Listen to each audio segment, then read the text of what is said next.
Another week, another sahod na naman dito sa Nikki Live. Tara, samahan niyo ako mag-withdraw ng sahod ko ngayong week.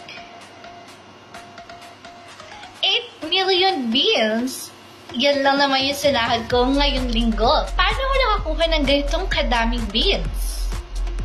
Actually guys, sumali ako sa event dito sa Nikki Live, which is yung random picking. So makikipag-picking ka randomly sa iba't ibang mga hosts, at kapag nanalo ka, may corresponding beans reward. At kapag nakapasok ka sa top 10 ng event na to, magkakaroon ka pa ng additional bean reward. Kaya syempre, hindi ko ito papalagpasin. Sasali ako sa event. At nag-top 1 niya ako sa event.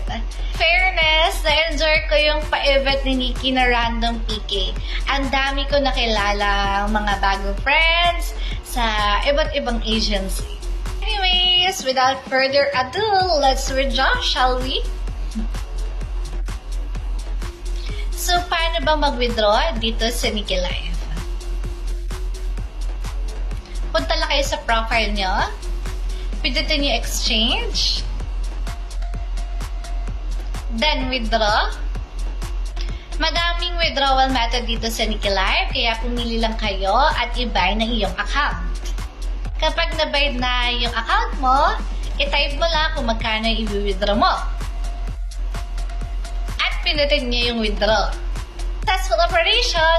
So, hihintayin na lang natin na makredit yung amount na withdraw natin sa respective withdrawal method na pinili natin. Tada! After ilang oras lang, natanggap ko na yung withdraw ko. Grabe, ang bilis ng withdrawal dito sa Nikki Live. Kaya ano pang hinihintay nyo? Download Nikki Live now. See you there! Happy live streaming!